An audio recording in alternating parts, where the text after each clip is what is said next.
ಏನೋ ನಿನ್ನ ಹೆಸರು? ರೋಹಿತ್ ಹೌದಾ? ಹಲವು ತಿಂದಿದ್ದೇನು? ತಿಂದು ಎಷ್ಟು ದಿನ? 3 ವರ್ಷ ಆಯ್ತು. ಹೌದಾ? 3 ವರ್ಷದಿಂದ ಹಲವು ತಿಂದಿದ್ವಿ. ಅದಕ್ಕೇನು ಸೈಡ್ ಎಫೆಕ್ಟ್? ಏನು ಸೈಡ್ ಎಫೆಕ್ಟ್ ಅದು ಆಗ್ಯದ?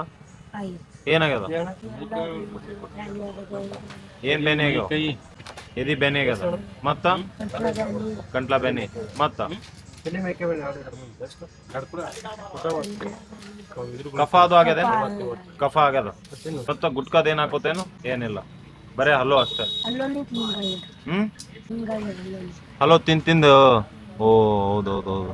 ಎಷ್ಟು ಕಲಿ ಆಗ್ಯಾವ ಅಲ್ಲೇ? ಹೋಗ್ತವ್ರಿ. ಓತಾವ ಏನು ಹಲೋ ತಿಂದಾಗ್ಯದಲ್ಲ? ಬಿಡ್ಬೇಕಂದಿದಿಲ್ಲ ಹಲೋ ತಿನ್ನೋದು? ಬಿಡ್ಬೇಕು ಮಾಡೀನಿ. ಅದ್ರಾಗೆಲ್ಲ ಆರ್ಟಿಫಿಷಿಯಲ್ ಸ್ವೀಟ್ನರ್ ಅದು ಹಾಕಿರ್ತಾರ, ತಿನ್ಬಾರ್ದು, ಅದು ಎಫೆಕ್ಟ್ ಅದು. ಅವೆಲ್ಲ ಡೇಂಜರಸ್. ₹1 ಯಾವ ಅಡಿಕೆ ಸಿಗ್ತದೆ ನನಗೆ? ₹1 ಏನ್ ಕೊಡ್ಬೇಕು ಅವ ಅಡಿಕೆ ಹಾಕಿ? ಹೌದಿಲ್ಲ? ₹2 ಒಂದು ಸಿಗ್ತದೆ. ₹2 ಒಂದು. ಮತ್ತೆ ₹2 ಯಾರು ಕೊಡ್ತಾರ ನಿಂಗೆ ಅಡಿಕೆ? ಕೊಡ್ತಾರ ₹2 ಒಂದು ಅಡಿಕೆ? ಕೊಡೋದು. ಮತ್ತ ಯಾವ ಅಡಿಕೆ ಅದೋ ಏನದು? ನಿಮ್ಮ ಆರೋಗ್ಯ ಹಾಳಲ್ಲ. ತಿನ್ನಲಿಲ್ಲ ಇನ್ನೊಂದ್ಸಲ ಬಿಡ್ಬೇಕಂದಿದಂದಲ್ಲ, ಯಾವಾಗ ಬಿಡ್ತಿ? ಇವತ್ತಿನಿಂದ ಬಿಟ್ಟು ವೆರಿ ಗುಡ್. ಮೊನ್ನೆ ಏನೋ ಬಿಟ್ಟಿನ? ಚಾ ಬಿಟ್ಟು ಎಷ್ಟು ದಿನ ಆಯ್ತು? ತುಂಬ 2 ತಿಂಗಳು. ಗುಡ್.